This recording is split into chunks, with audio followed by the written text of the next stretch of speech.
Bonjour et bienvenue dans ma cuisine, mais aujourd'hui, on est côté jardin.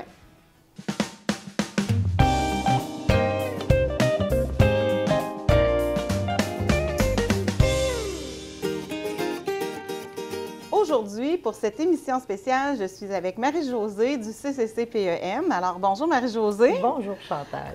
Alors, tout d'abord, qu'est-ce que tu fais au CCCPEM, puis qu'est-ce que c'est que cet organisme-là? Bien, tout d'abord, merci Chantal d'avoir pensé à mon organisme. Le CCCPEM, c'est le Comité des citoyens et citoyennes pour la protection de l'environnement mascoutin. C'est un très grand mot, mais en fait, ce qu'on fait, notre mission dans la vie, c'est de valoriser l'agriculture urbaine, permettre aux gens de développer une autonomie par rapport à leur alimentation en cultivant leurs propres produits, faire l'apprentissage aux gens aussi de comment fonctionnent les jardins et la protection de l'environnement. C'est une de nos priorités d'ailleurs. Alors, pour l'émission d'aujourd'hui, en jasant avec Marie-Josée, on a décidé de vous introduire au semis du jardin. Et comme les micro-pousses et comme la germination pour mettre dans nos salades, c'est un proche parent, bien, on a décidé de vous parler de ça aussi. Alors, c'est un 2 pour 1 aujourd'hui. Magnifique. En fait, bien, j'ai même pu passer par la boutique Tango, qui est une boutique de micro-pousses, qui a accepté généreusement de nous apporter quelques produits pour qu'on puisse y toucher, y goûter. Mais on a aussi des produits que tu as préparés, Chantal, pour qu'on fasse vraiment le tour complet de ce que c'est que la germination des pousses puis des germes comme ceux-là. En fait, c'était bien de faire le lien avec les semis parce que c'est à peu près la même genre de technique. Hein? On va se le dire, là, la germination, en fait, les germes comme ça qu'on va manger, ce sont des semences qu'on a utilisées en très grande quantité sur une petite surface pour faire pousser, dans le fond, ce qui sort de la semence avant même que l'énergie de l'eau et du soleil vienne changer le métabolisme. Alors, quand la semence se développe à l'intérieur de la cosse, il y a déjà toute l'énergie. C'est du vivant, hein, la semence. Alors, il y a déjà toute l'énergie pour que cette micro-pousse-là puisse lever, se diriger vers les rayons du soleil, en fait, pour pouvoir ensuite poursuivre sa croissance. Donc, pour un petit espace, quand on a une petite cuisine ou des espaces très petits, bien, c'est peut-être une façon de jardiner dans la maison et d'avoir accès à une nourriture fraîche. La germination, ce qui est vraiment intéressant, c'est que c'est très rapide. Puis les enfants, faire ça avec les enfants, c'est vraiment magnifique parce que à toutes les fois qu'on touche à nos germinations, il y a un changement.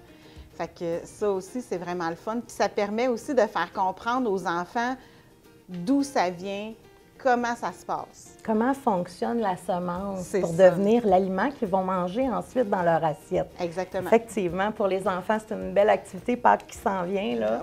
Ça pourrait être une belle activité à faire en famille. Puis n'hésitez pas à aller voir en ligne sur YouTube. Il y a beaucoup de documents qui expliquent, là, des explications simples sur comment ça fonctionne.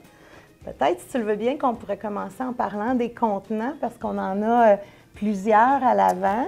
Puis, on a eu tout à l'heure, comme tu le disais, une jase sur « Oui, mais est-ce que je peux faire quand même de la germination si je n'ai pas des contenants qui sont particuliers comme ceux-ci en avant? Puis, est-ce que je peux faire ça avec des choses que je retrouve dans mon quotidien, finalement? » Puis, l'exemple qu'on a ici, c'est le deuxième, là, qui est ici. Ça se trouve à être des germinations que tu as parties dernièrement. Je les ai toutes parties, ça fait 2 jours. Fait que là, vous pouvez voir qu'il y a une grande différence, par exemple. Ça fait 4 jours. Lorsqu'on commence les germinations, elles sont petites, mais on va aller chercher, celle-ci ici, c'est du maïs. C'est une germination de maïs, une pousse de maïs.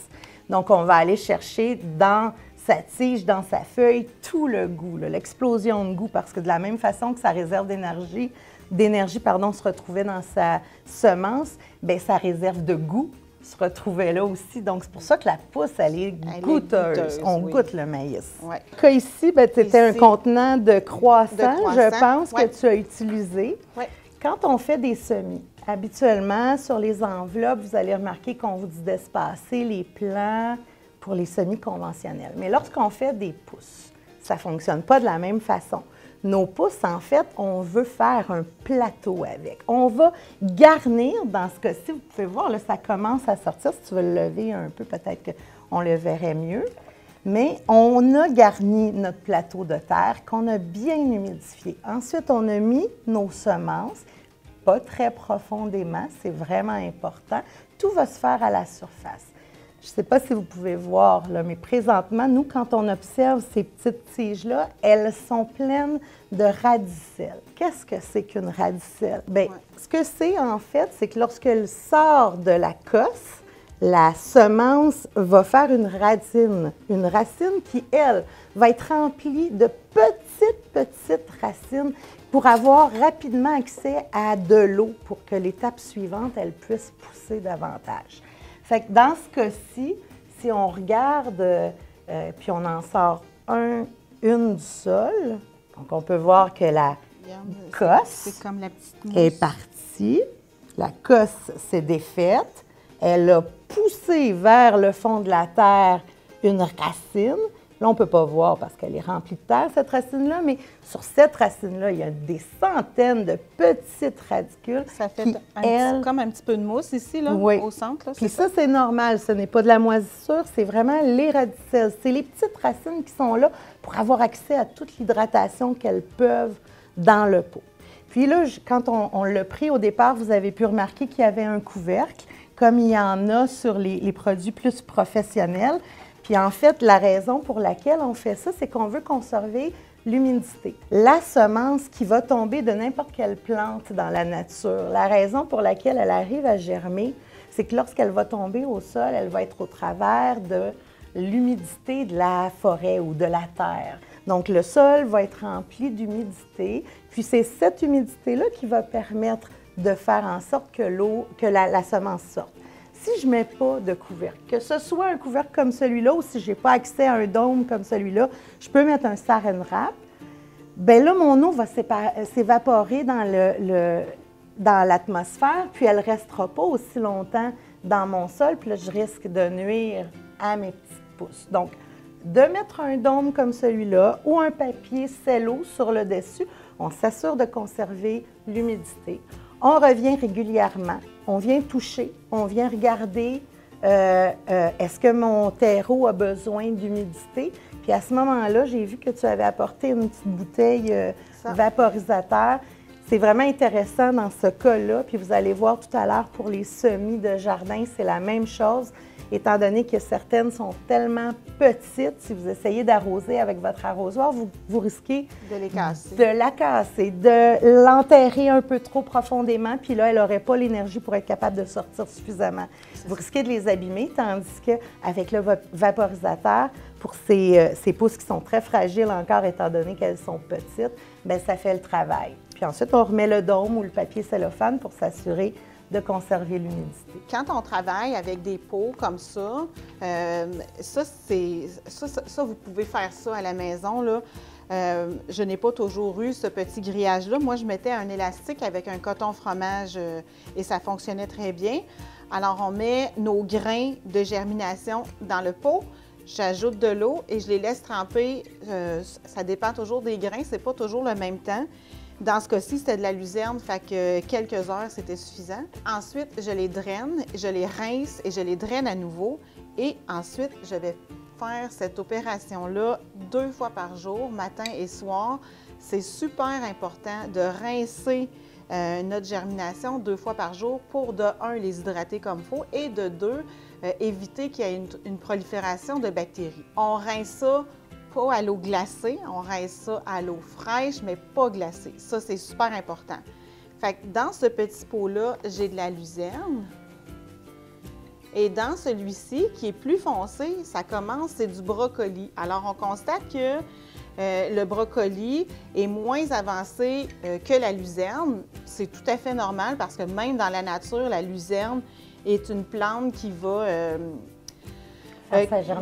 sa germination plus rapidement. Plus rapidement, c'est ça, plus rapidement.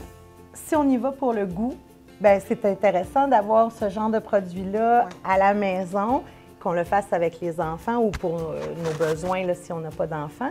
Mais c'est intéressant parce que ça ne demande pas beaucoup d'espace, ça ne demande pas beaucoup de lumière. Si vous n'avez pas la possibilité d'ajouter des grandes lampes, vous pouvez mettre juste une petite lampe d'aile, puis ça fonctionne bien souvent à la maison. L'éclairage indirect, ça fonctionne très, très bien aussi.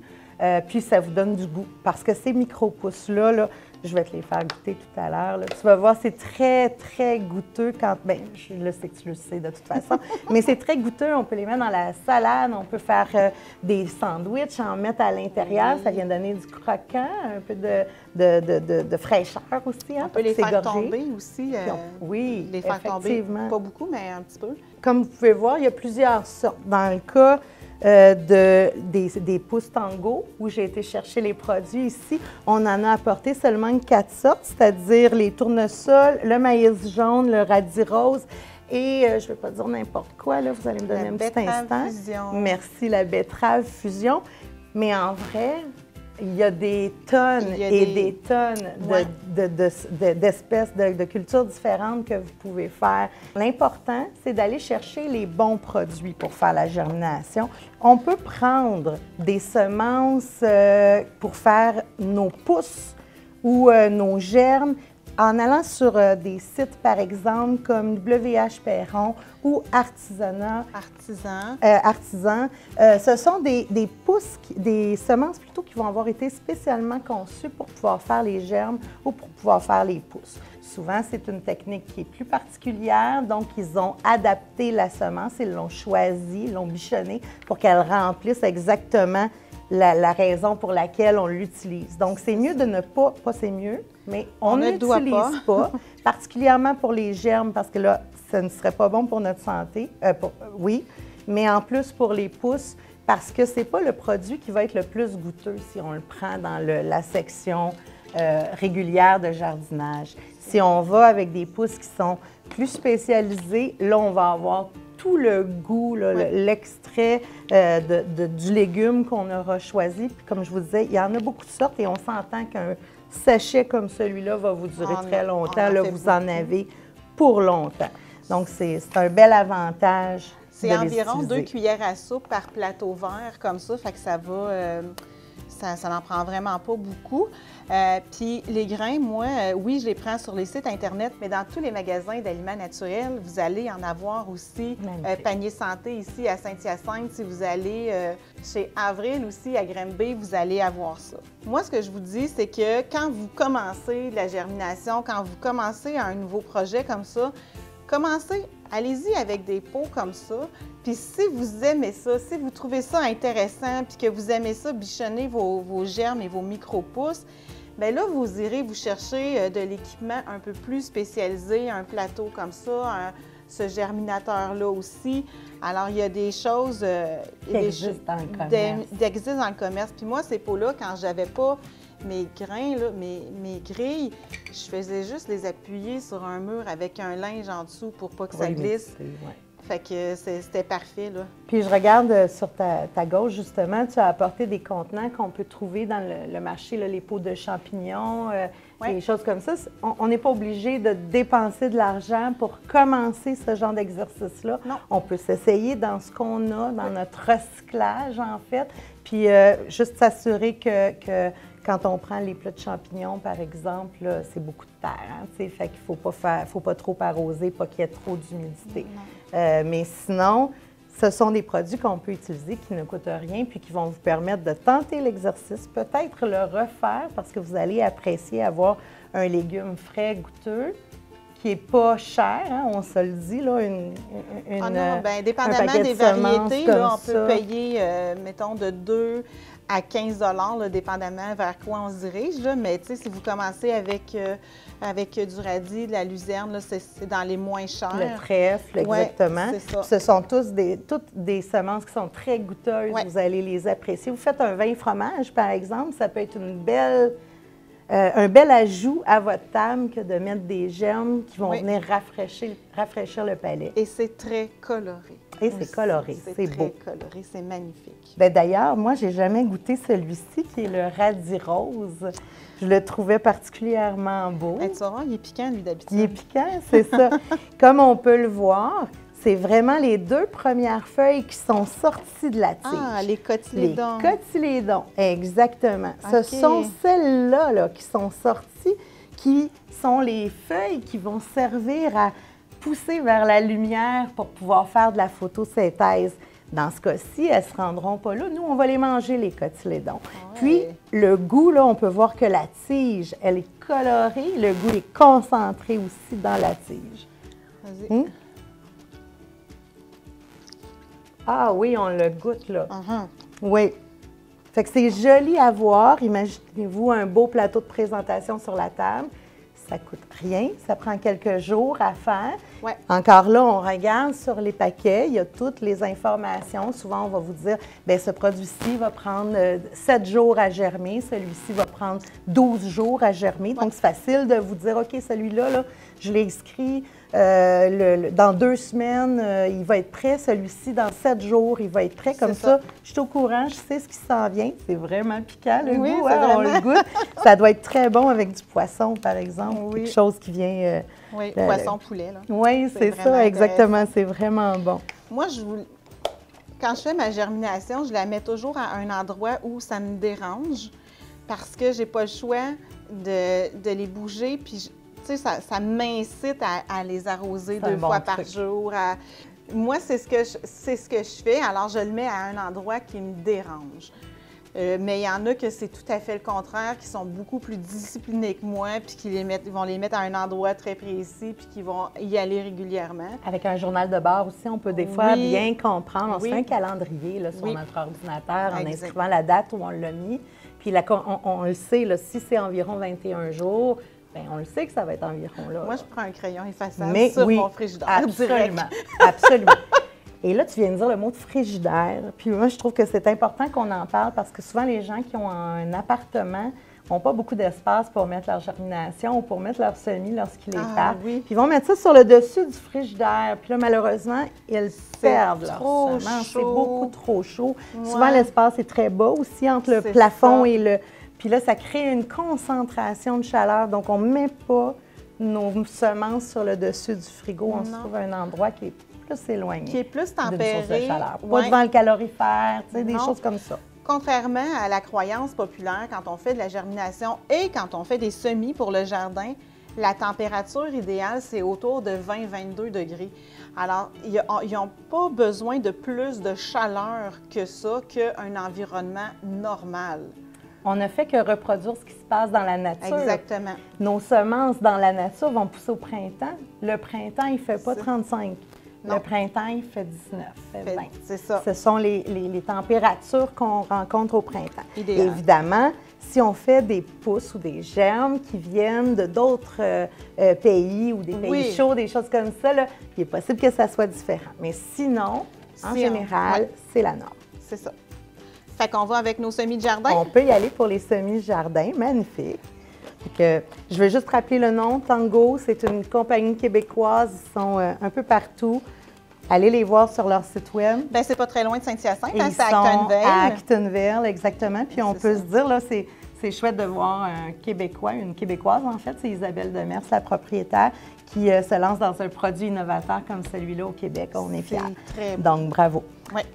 Allons-y pour les semis. Allons-y pour les semis. Bien, dans le fond, l'introduction était bonne parce que c'est la même technique. Hein? La différence, c'est que c'est très important d'aller regarder sur nos sachets parce qu'on va y trouver toute l'information capitale pour réussir nos semis. Puis tout à l'heure, on a pris le temps d'en sortir quelques-unes parce qu'on veut vous montrer qu'il y a beaucoup de compagnies différentes qui vont en faire. On ne les a pas tous. Hein? Vous en doutez qu'il en existe une tonne. Souvent, il y en a qui viennent de d'autres endroits dans le monde aussi. Donc, c'est important de regarder parce que si vous voulez avoir une réussite parfaite, souvent nos producteurs d'ici, comme Ecoumène, comme les productions WH Perron qui choisissent des trucs d'ici, ils vont être plus adaptés à votre milieu. Donc, ça vaut la peine d'aller chez des spécialistes. Il faut faire attention avec les Mackenzie, par exemple, qui, elles, proviennent des États-Unis pour la plupart du temps. Du sud des États-Unis. Du sud des États-Unis. Alors, ça peut être... ça peut fausser un peu nos chiffres. Ça peut fausser la donne. Ouais, c'est ça. Alors, peut-être que ça va prendre un peu plus de temps pour faire la germination dans le sol parce qu'on n'a pas les mêmes températures que dans le sud des États-Unis. Mais ça ne veut pas dire que ça ne fonctionnerait pas. Donc, n'hésitez pas. Vous, c'est au magasin du dollar que vous avez revu vos semences puis vous les avez achetées. Utilisez-les. Oui. L'autre chose, c'est que lorsque vous voyez vos semences, vous allez remarquer qu'on vous met souvent sur le paquet, pas toutes les compagnies, mais souvent, on va voir que c'est inscrit un pourcentage. On vous assure dans ce sachet-là qu'il y a un pourcentage qui va lever. On travaille avec du vivant. Oui. C'est difficile pour eux de garantir un 100 là. Il est possible qu'à un moment donné, dans la livraison ou dans l'entreposage ou n'importe quoi, quelques semences viennent à mourir. Oui. Dans des paquets comme Mackenzie, on peut s'attendre à ce qu'il y en ait plus. Vraiment. Si je l'achète au magasin du dollar, il est possible que le paquet ait quelques années déjà. Oui. Mais c'est pas grave, on les utilise, nos semences. On fait juste prévoir le coût. Si je sais que je suis à 80 d'efficacité, bien, je vais en mettre un peu plus dans mes semis. Oui. Moi, je veux avoir, par exemple, 3 plants de tomates. Bien, c'est possible que j'en fasse pousser 6 pour m'assurer que j'en ai au moins 3 à la fin qui soient prêtes à planter en sol. Oui. Puis je vais choisir, évidemment, les plus beaux. Les plus beaux, les plus gros. C'est ça. Le reste au compost, donc il n'y a pas de gaspillage. Non. L'autre chose que je pourrais vous parler sur les sachets, peu importe lequel, qu'on aille chez les plus connus, WH Perron, Mackenzie ou celui-ci, les Coumen, qui est un autre producteur qui est d'ici, vous allez remarquer qu'il y a un paquet d'informations, mais on ne la voit pas trop. Hein? On se dit, bien, il n'y a rien d'écrit là-dessus, puis on dirait qu'on ne sait pas trop quoi faire avec toute cette information-là qui se trouve sur notre enveloppe. En gros, vous allez toujours retrouver le temps que ça prend pour sortir, donc du moment où je plante jusqu'au moment où les cotylédons sont sortis. On va vous dire 12 à 20 jours, ou 20 jours, ou 21 jours. Donc, ça va me permettre de savoir est-ce que je plante en plein sol ou est-ce que je plante, par exemple, comme les plants de tomates. Oui. C'est le bon temps maintenant, le mois de mars. J'ai besoin d'un plus long temps que ce que ma saison va me permettre pour que le plant de tomate devienne beau et productif. Donc, je le pars à l'intérieur et je me fie à ce qu'il y a sur mon ce qui est écrit mon enveloppe pour pouvoir faire mon semis. Donc, on me dit l'espacement entre les plants, on me dit la profondeur où je vais mettre ma semence. Souvent, le problème, c'est ça, hein, la profondeur où on met les semences. Les gens les mettent... C'est pas tout pareil, ça? Ben non, ça a à voir avec la grosseur de la semence. Oui. Hein? On va y aller par le gros bon sens.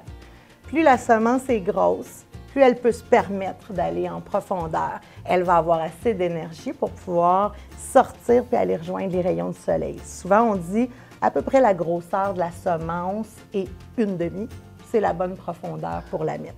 Mais si on y va avec des semences comme les carottes qui sont minuscules, c'est volatile, je ne peux pas me permettre de les mettre à 1 centimètre, par exemple, de profondeur. Je vais vraiment les mettre à la surface, puis aller saupoudrer dessus un peu de terre pour m'assurer qu'elle est bien enveloppée puis qu'elle ait de l'humidité. Parce que sinon, elle va sécher puis je ne pourrai pas l'avoir comme plant dans mes jardins après. Oui.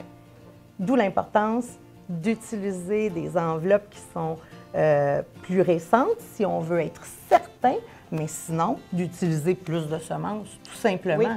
Oui. J'ai un paquet Mackenzie de carottes, bien, je les mets toutes, tout simplement. Puis ensuite, j'irai éclaircir.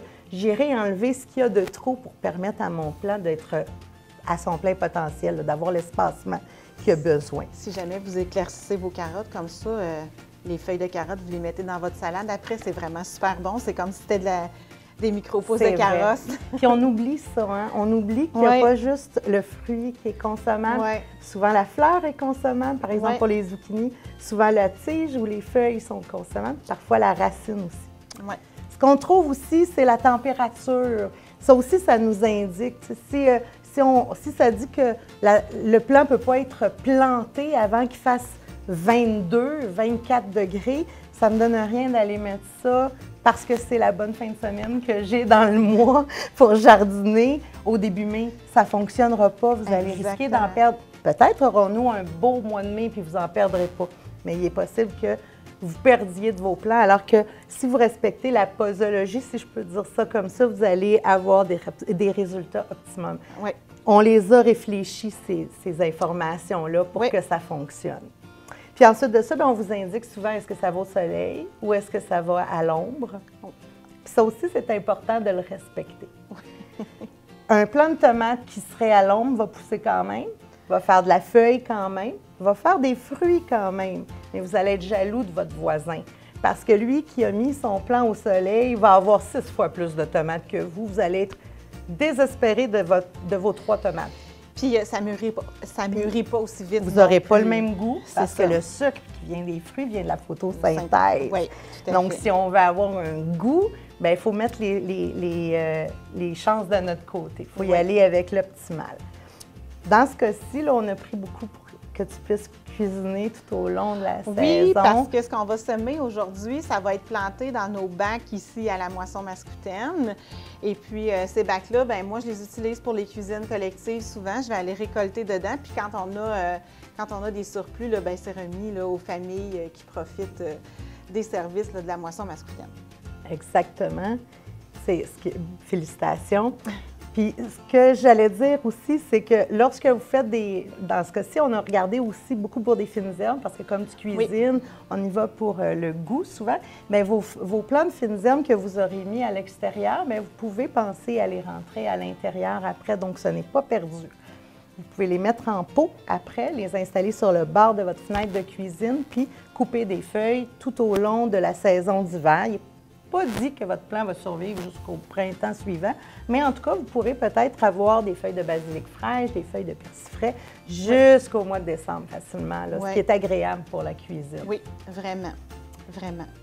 Donc, une fois qu'on a déterminé qu'on voulait le mettre au soleil ou à l'ombre, il ne faut pas non plus s'arrêter à ça dans le sens où moi, j'habite en appartement, j'ai un petit balcon et puis je veux faire des tomates, bien, je vais en faire quand même. Je dois juste m'attendre à ce que ma production de tomates soit moins forte, mais essayez-le quand même, parce que c'est quand même des tomates que vous allez avoir qui viennent de vous-même, que vous avez cuisinées, puis peut-être que vous allez avoir envie d'en offrir à vos voisins aussi, de développer des affinités. Pour moi, le jardin, c'est vraiment quelque chose de vraiment thérapeutique. Là, au printemps, quand je me mets les mains dans la terre, il n'y a pas plus zen que ça. Puis tout au long de l'été, pour moi, c'est vraiment quelque chose de très ressourçant. Puis de mettre de la verdure aussi autour de soi, bien, c'est prouvé. Il y a des études qui ont prouvé que l'effet psychologique est énorme.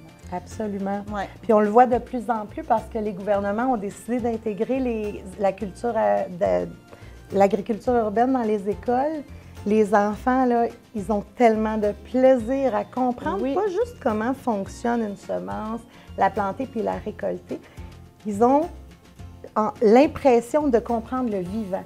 Oui. Parce que là, ils ont vu la semence qui a poussé, puis c'est comme si le cycle complet est vu. Puis quand on y pense, en plus, ça nous permet de leur montrer les micro-organismes qui se trouvent dans le sol, la vie biologique, les vers de terre, nos insectes qui sont des alliés, les pollinisateurs. Ça nous ouvre un champ immense sur ce que c'est que l'agriculture, mais la connaissance du vivant. Oui, c'est ça. Aujourd'hui, bien, on va faire des semis de fines herbes. On en a apporté quelques-unes. On va faire aussi des semis d'oignons, de fleurs pour attirer les pollinisateurs. Et puis aussi parce que cette plante-ci, souvent, elle est un répulsif de pucerons. Oui. On aime bien l'avoir dans nos jardins quand on a des plants de tomates parce que des fois, les pucerons aiment trop nos plants de tomates. Hein?